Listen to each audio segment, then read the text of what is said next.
Ukraine's President Volodymyr Zelenskyy has warned that millions of people could starve as Russia continues to blockade his country's Black Sea ports. He's been working with the United Nations to create a safe passage for grain exports. The lack of food shipments has sparked rising food prices around the world. Ukraine and the West have accused Moscow of weaponizing food supplies, while Russia claims Ukrainian mines laid at sea and international sanctions are to blame for the food crisis. Так, Організація Об'єднаних Націй і генеральний секретар пан Гутерреш, ми з ним працюємо над цим. Ми сказали, що ми вважаємо, що повинні бути безпечні морські коридори, зроблені завдяки флоту тієї чи іншої держави західного світу, тим, кому Україна може довіряти. Саме над цим сьогодні ми і працюємо. For more, Philip Crowther joins us live from Lviv. Piles of wheat stuck in storage. Phil, there's been no progress on releasing goods stuck in those Black Sea ports just yet. What about in other parts of the country, though, like Severodonetsk? More than 10,000 people, we understand, remain trapped in that besieged city. How much longer, though, can the Ukrainian troops hold on to this city? Well, we've been talking about the city of Severodonetsk for weeks now, and the Ukrainian army, remember, has surprised us and a lot of military analysts and possibly Moscow as well with how resilient it has been. Ukrainian President Volodymyr Zelenskyy says that that battle in Donbass, that precise battle for the city of Severodonetsk, is now the epicenter of that fight for control in the Donbass region. He says that it's one of the most difficult battles of this war. Now, the Donbass region, of course, is made up of two provinces, the Donetsk and the Luhansk province.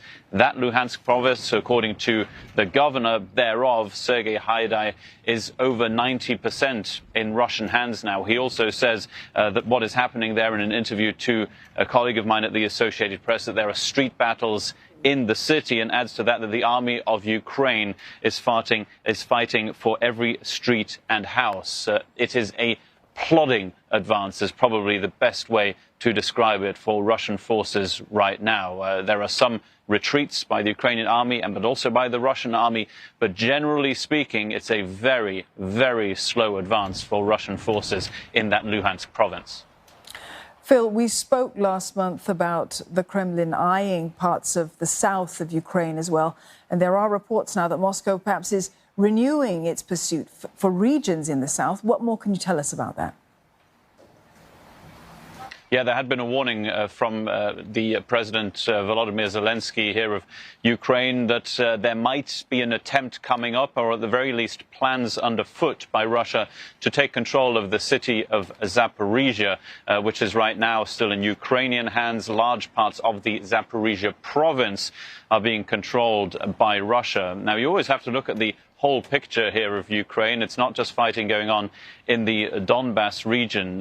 One example is that a UK intelligence report that is released every morning says that Russia is now attempting to advance south of the city of Izium. Now, what might be the goal here? Well, to advance further into that Donetsk province that we already mentioned. Maybe also an opportunity for Russia to move some Ukrainian forces, to provoke Ukrainian forces out of the front line right now near Severodonetsk to defend other parts. Of course, all of that cannot be verified on the ground. Now, in the south again, though, it's worth looking at the province of Kherson. There had been Ukrainian counterattacks there around a week ago, and they seem to be holding.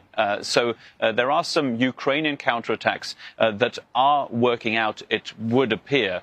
You also hear of Russian air missile attacks again and again, and there was one again over the last 24 hours in a part west of the capital city, Kiev. This is where, according to Moscow, a training facility was destroyed. Phil, thank you for that update. Philip Crowther there in Lviv.